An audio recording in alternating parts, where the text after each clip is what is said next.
Morning. Do you know someone who is going through a divorce or has been divorced? Are you someone that has children in your life that you worry about, wondering how divorce has impacted him or her? We know that in Canada now, it's pretty sad statistics. In marriages that have kids, over 40% of them are going to end. And so there are lots of kids growing up in single families, and that doesn't have to be a terrible thing by any means. In fact, there are lots of families that thrive and have great lives even after divorce. And that's really what the hope is that people can deal with the big feelings around it and then move on and have an authentic life that really makes them happy and can model a full life to their kids. Another piece, though, that is true of kids of divorce is that they're 50% more likely to get divorced themselves. So this podcast, or not podcast, this video is really about introducing the topic of divorce. I'm calling it the mistakes parents make, but if we frame it around the things that we need to keep in mind so that our kids can thrive after this life change.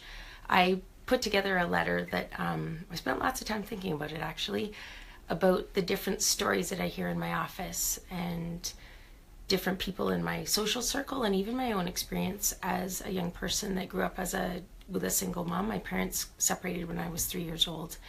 And so all the little pieces and learnings that I've put together from lots of different parts of my life kind of went into the letter that I'm going to read to you in a minute. And it's really the voice of the child of divorce. And it's not something that you want to read to your kids. It's more a letter that if you can let yourself feel what it might be like to be in the shoes of that teenager or young person as parents are going through divorce, or even if it happened many, many years ago, just think of some of the maybe mistaken beliefs that the little person could have made about themselves that they carry with them for their whole life. And that's really the piece that I hope parents can hear.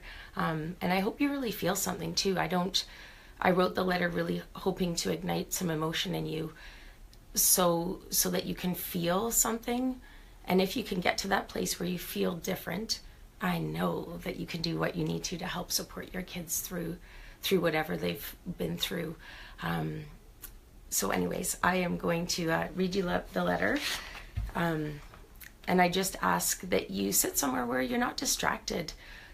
Put your feet down, have a place where you can breathe deeply and not have interruption, so that you can really let the words resonate and hit your heart. If you feel nothing, that is perfectly okay. We're all different. Whatever you feel really is okay. If you feel something big, I encourage you not to push it away and avoid that hard stuff, but to just let it build. Feelings aren't going to hurt us. We need to feel them, and then they're going to get smaller. But if it does evoke something in you, notice where you're feeling it, and if you give it a name. Our feelings demand something from us, and if it makes you feel angry or it makes you feel sad, I really hope that it encourages you to do something differently. And wouldn't that be beautiful? There'd be a lot of kids in this world and adult children of divorce that could feel very, very different. So here we go. Dear Mom and Dad, I need you to know that you chose to end this marriage, not me. I'm going to have lots of feelings about the divorce, and I need you to help me make sense of how I feel. I might not tell you that I sometimes feel sad about the changes in my family, or that I feel angry about the things you say to each other, or that I feel really confused about why this happened in our family. But know that this stuff is going through my head. I don't need you to distract me away from my hard feelings, but I need you to sit beside me as I let this grief move through me. My life can be better after divorce with your help, but I need you to be patient and to be able to hear all of my questions and handle my big emotions without taking it personally. I am watching what you do, how you treat my other parent, and how you manage your own stress more than what you say. Please model to me healthy ways to manage stress and what honest relationships look like, so I can learn how to navigate my own world.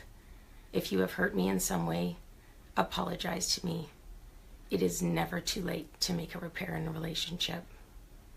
Mom and Dad, the relationship you have with each other will be the lens that I use to view all other relationships in my life. I have the right to learn that people can be respectful and even kind, even though they don't love each other anymore. Never put me in the middle, or make me choose sides, or deliver adult messages back and forth. I am just a kid, and this is not my job. Even though my words and actions may look like I am pushing you away sometimes, I will never stop loving you.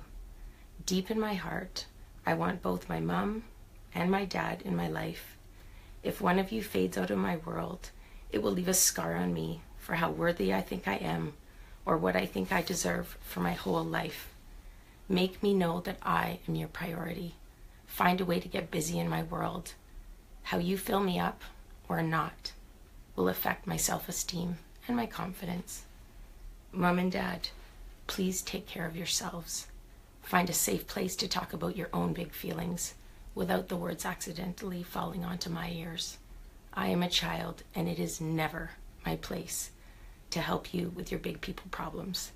Instead, I need you to be the unconditional shoulders that I bring my big emotions to at any age and at any time.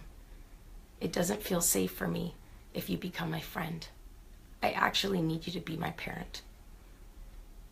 Don't be scared to set limits and discipline people. It's quite emotional reading this letter. Don't be scared to discipline me if I mess up, because this is what helps me to feel safe and secure in my world. Emotion is coming up in me as I read this. I wish for you to heal too, so that you can show me how to live an authentic life where you are truly happy. Your health and happiness is really the best gift that you can give to me so that I can thrive after divorce. I want to feel proud of my family, and I deserve to look forward to a happy future. Love, kisses and hugs, child of divorce. So just notice what you feel in your body. Just notice where you might feel it. There might be a name you give to that emotion. And what do you think it needs? If you're a parent who wants to learn more about... Oops, sorry about that. Something went wacky on my phone. If you're a parent who wants to learn more about how to navigate divorce and do it the right way and mitigate some of the mistakes that can happen and really leave big injuries on kiddos, please go to a podcast that I've put together with a fabulous person, Matt Ball, who's a divorce mediator in Calgary, with his experience and my hat as a feelings expert. We've put together a podcast to really support parents. It's free. Anyone can listen to it, obviously, worldwide. It's raisingstrongkidsthroughdivorce.com. At the end of the summer, we will be putting together an online program so parents, again, all over the world can do an online course and some journaling exercises together or apart, so that they really can be the best, most full parent to their kids as they navigate waters that are really unknown and really scary for lots of people. But I have absolute faith that anyone can learn how to hear someone's feelings. I have absolute faith that people are hardwired to heal after whatever trauma they've been through. And so I leave you with a really hopeful message.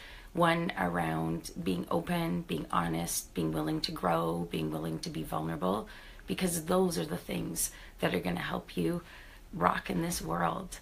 Until next time, I encourage you to breathe and be well.